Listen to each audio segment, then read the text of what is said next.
Waalaikumsalam warahmatullahi wabarakatuh. Kami mengucapkan terima kasih Pak Makmuri masih setia bersama kita di sini, di grup sini untuk mendampingi proses seminar rancangan, dan yang spesial juga terima kasih banyak mentor Ibu Anissa telah berkenan hadir di seminar rancangan aktualisasi Zakaria. Baik, masa waktu yang diberikan adalah selama kurang lebih 10 menit, silahkan mempresentasikan rancangan aktualisasinya, silahkan. Baik Bu, izin share screen saya Bu. Siap.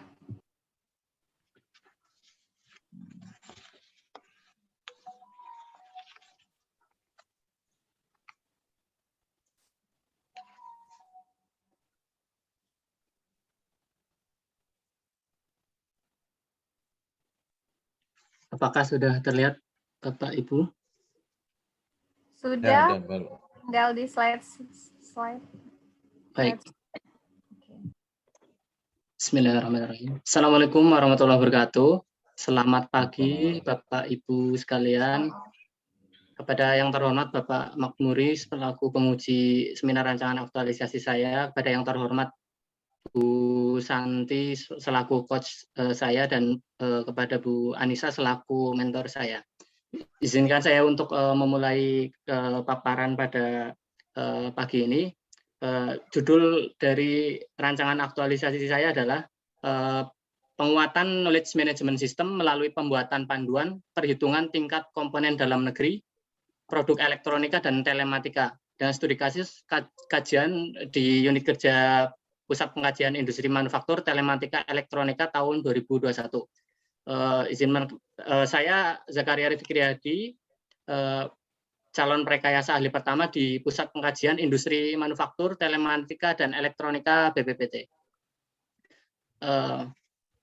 Dalam rancangan aktualisasi saya ada tujuannya adalah, yang pertama adalah membuat rancangan aktualisasi yang akan dilakukan di unit kerja saya, yaitu di PPIMT.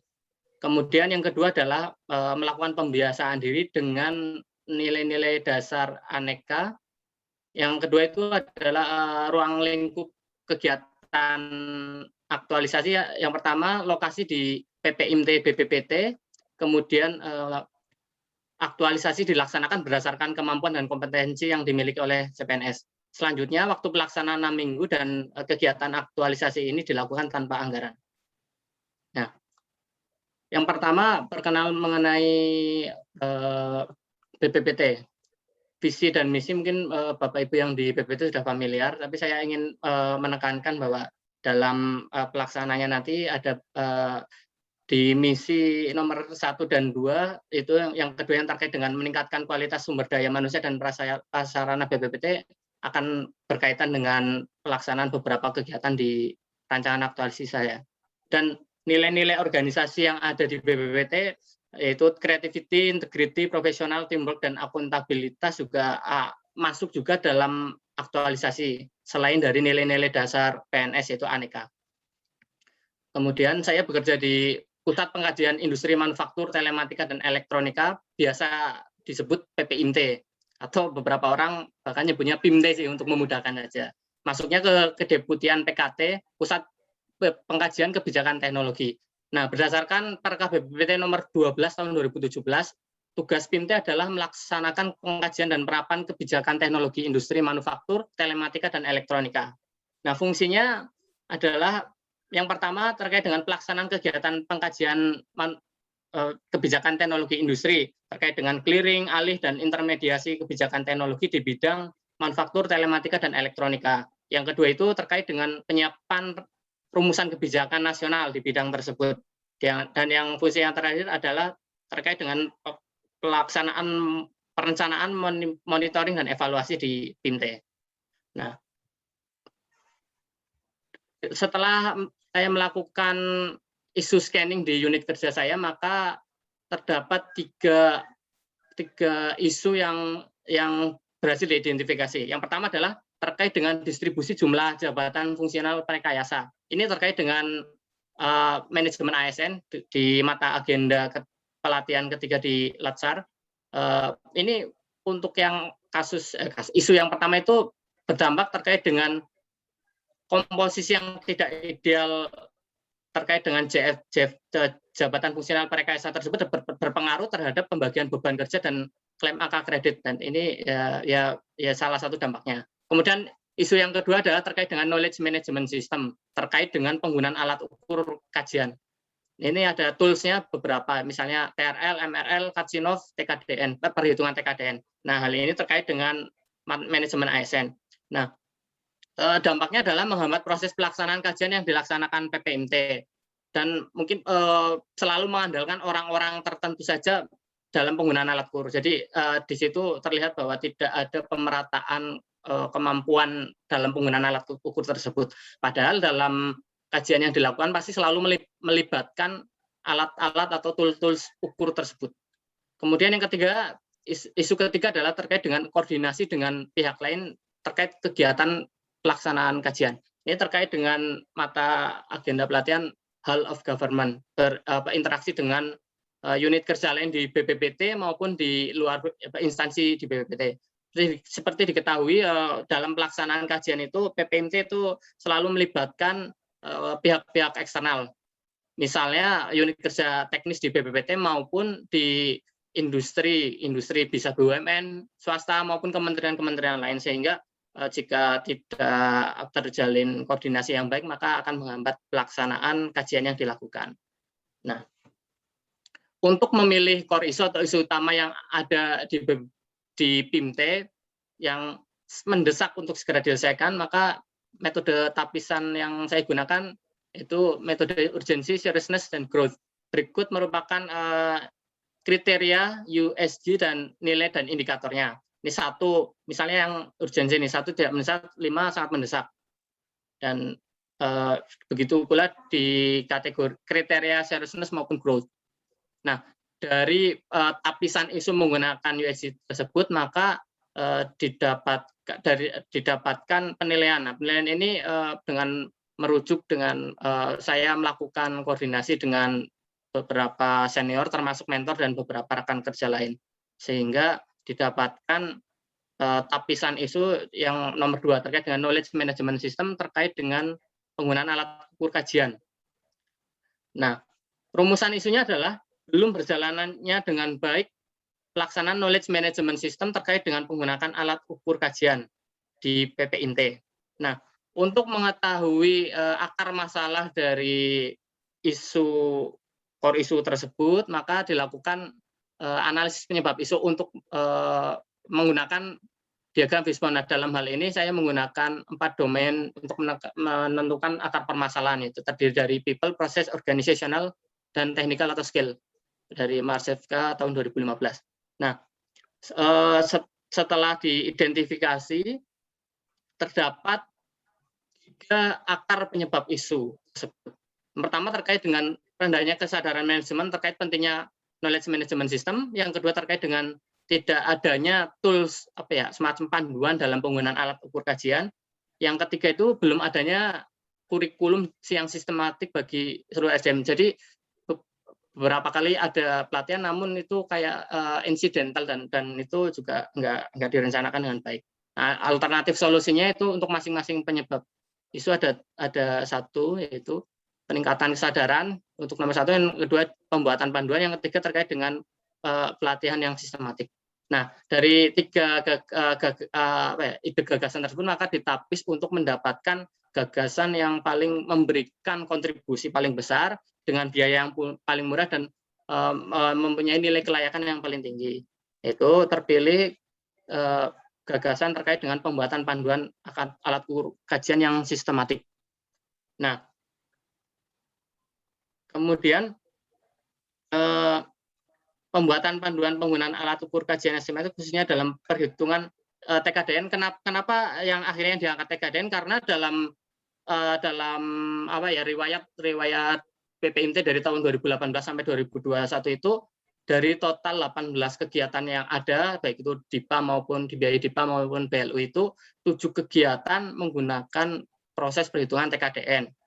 Oleh karena itu, dengan melihat tingkat urgensi tersebut, maka yang diambil adalah terkait dengan TKDN. Itu juga kaitannya dengan program peningkatan penggunaan produk dalam negeri P3DN dari pemerintah yang diinstruksikan khususnya ke kedeputian PKT dan salah satunya PPIMT terlibat di situ. Nah, nantinya output gagasan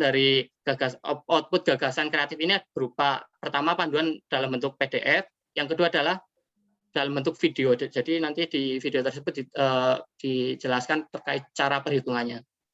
Nah, gagasan kreatif terkait dengan penguatan knowledge management system melalui pembuatan panduan perhitungan TKDN produk elektronika dan telematika pada kajian PIMT 2021 tersebut itu berkaitan dengan isu manajemen ASN dan pelayanan publik. Ini ada 7 kegiatan untuk melaksanakan gagasan kreatif tersebut yang selanjutnya akan saya jelaskan di yang selanjutnya kegiatan-kegiatan tersebut akan diaktualisasikan selama 6 minggu di PPIMT. Ini yang pertama terkait dengan survei tingkat kemampuan SDM PPIMT terkait perhitungan TKDN. Itu seperti apa? Jadi yang awal dilakukan adalah terkait BTS ini kegiatan tersebut dibagi menjadi kegiatan terkait dengan pertama pembuatan formulir, terus pelaksanaan pretest dan analisis pretest tersebut. Dan untuk keterkaitan dengan nilai aneka dan cipta bisa dilihat di slide. Nah, untuk yang kegiatan ini berkaitan dengan pelaksanaan tugas dan fungsi PPIMT.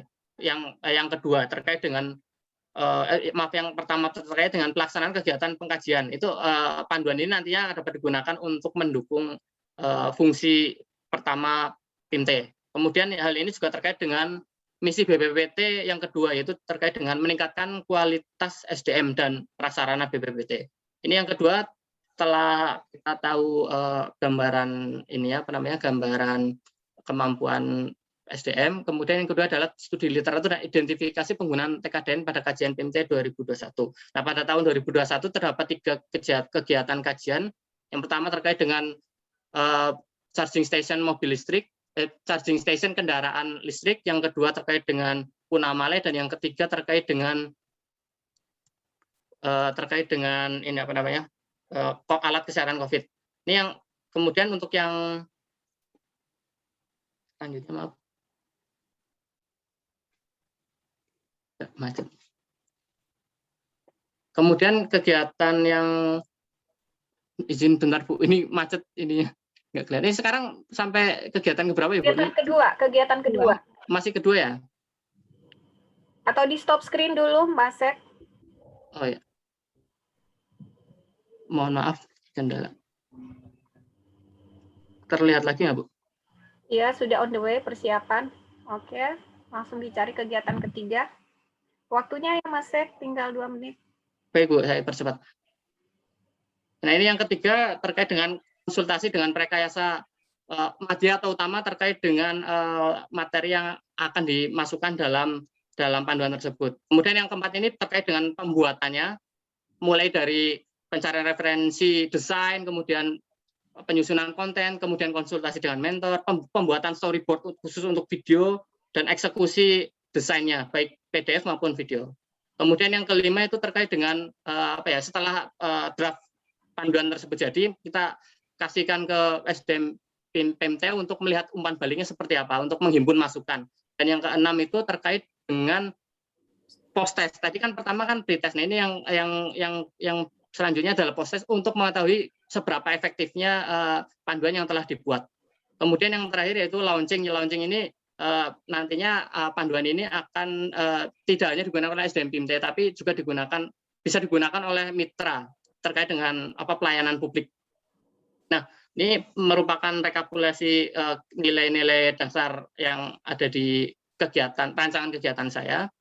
Kemudian berikut merupakan rencana jadwal kegiatannya. Jadi dari minggu ke-3 Juli sampai minggu ke-3 Agustus.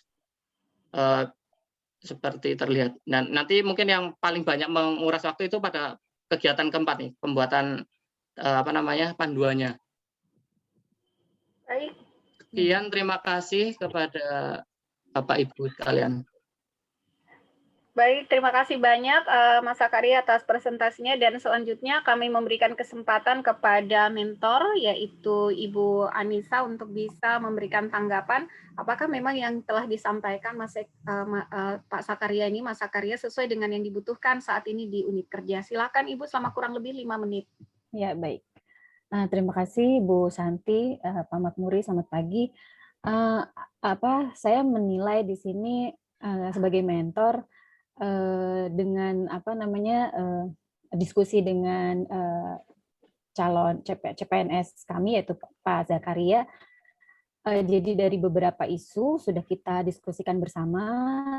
Mas Zakaria juga aktif inisiatif untuk meminta diskusi, tidak hanya ke saya sebagai mentor, tapi juga ke rekayasa media dan utama yang ada di Pinte. Dan memang dari beberapa isu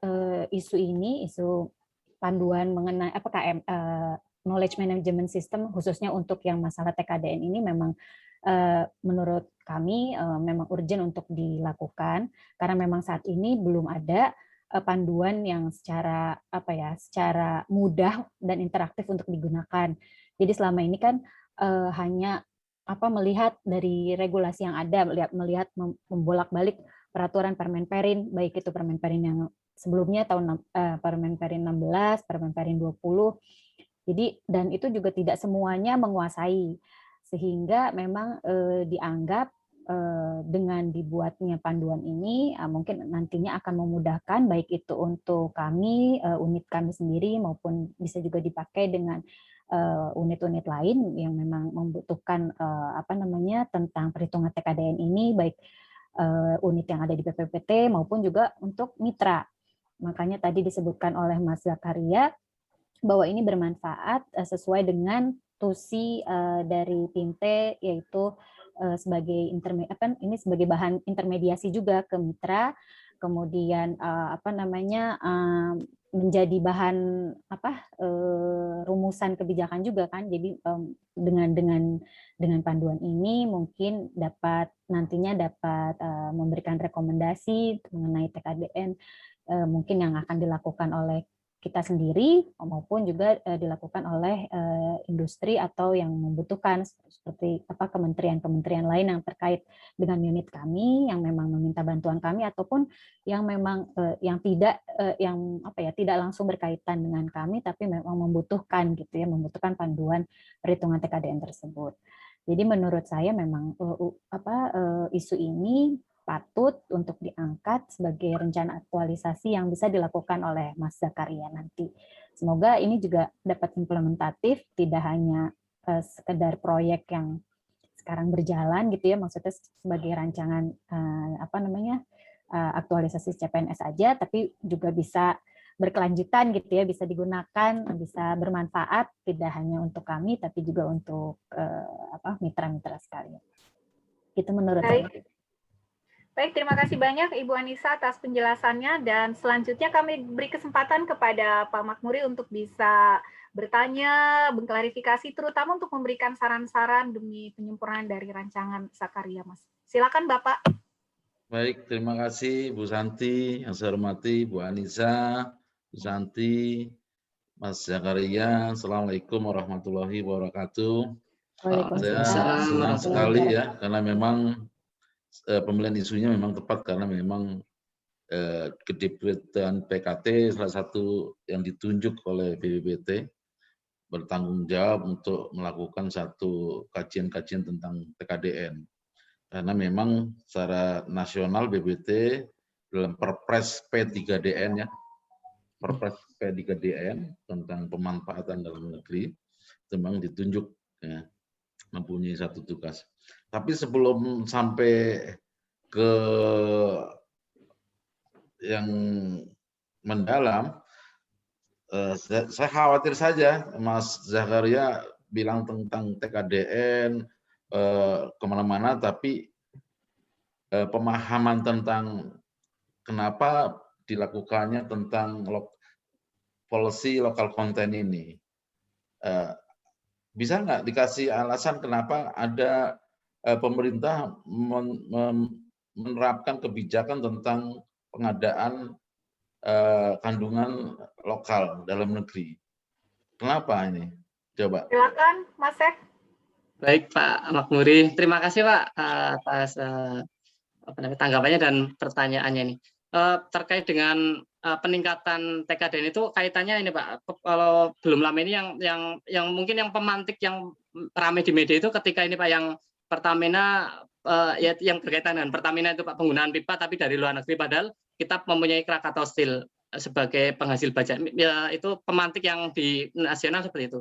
Cuman kalau secara ini Pak, secara ininya adalah kenapa akhirnya pemerintah melalui P3DN yang dibentuk pemerintah dan salah satunya memasukkan BPPT ke kedeputian PKT dilibatkan dalam hal itu adalah sebagai ini Pak, sebagai dorongan kepada semua industri agar menggunakan produk-produk dalam negeri. Itu yang pertama, mendorong industri untuk menggunakan produk dalam negeri. Yang kedua adalah mendorong industri yang lainnya juga untuk berkarya menciptakan produk-produk dalam negeri. Itu alasannya. Itu terkait dengan kondisi yang sekarang ini kan Pak, ekonomi sedang lesu dan terkait dengan pandemi seperti ini.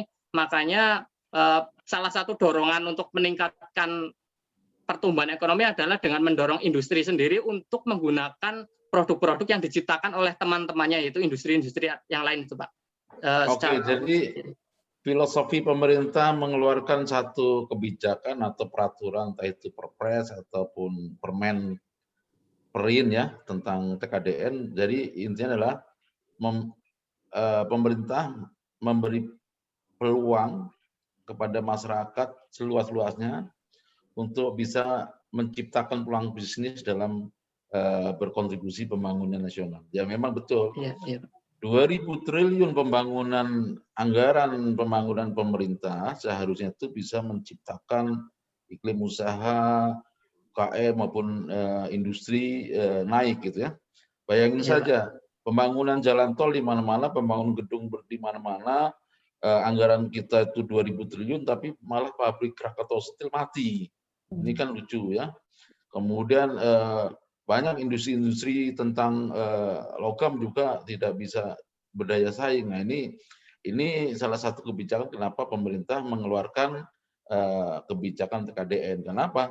Kalau bisa uang kita dipakai untuk menghidupin industrinya kita, bukan uang kita keluar kemudian menjadi industri dalam negerinya mati suri. Ya. Nah, tadi fokusnya tentang TKDN di peralatan elektronik ya? Iya Pak, elektronik dan telematika Pak. Elektronik dan telematika. Ya. Termasuknya elektronik dan telematika, di situ termasuknya ada smartphone gitu ya? Iya Pak, tapi yang kan sebelumnya ada regulasi yang khusus untuk smartphone Pak, sepertinya akan digeser ke sini semua Pak. Oke, kalau yang smartphone udah tahu peraturannya? Permen Perinnya? Permen Perin untuk yang smartphone itu tadi sempat ini sih Pak, sempat googling, tapi ada sendiri Pak, ada sendiri memang itu memang yang ini kaitannya dengan ini sih Pak. Kebetulan kemarin dari PIMT itu juga yang ini Pak, yang laptop merah putih dan handphone yang di Batam itu, nah itu berkaitan dengan itu sih kemarin dari direktur seperti itu. Jadi nanti dilihat ya.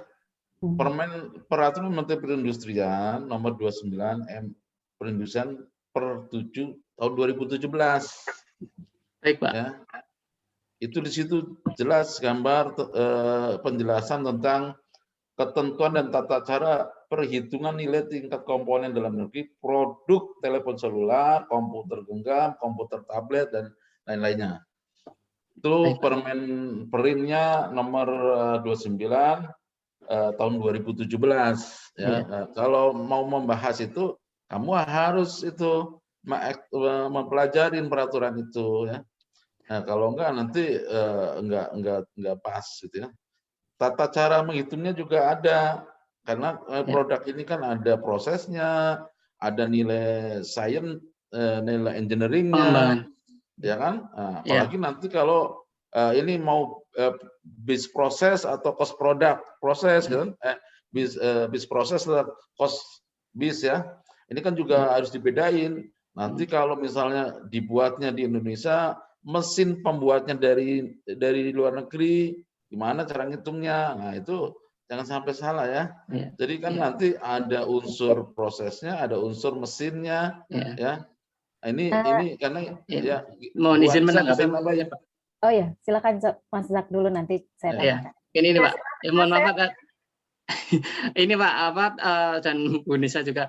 Ini Pak untuk yang produk elektronika dan telematika kebetulan sih memang ini Pak, ada Permen Perinnya sendiri Pak, Permen Perin nomor 22 tahun 2020 terkait dengan perhitungan nilai TKDN, produk elektronika dan telematika. Nah, yang akan digunakan di kaji yang digunakan dalam aktualisasi ini adalah untuk mengidentifikasi nantinya misalnya ini Pak charging station juga kan salah satu kajian di PIMTEK dan memang program flagship nasional juga.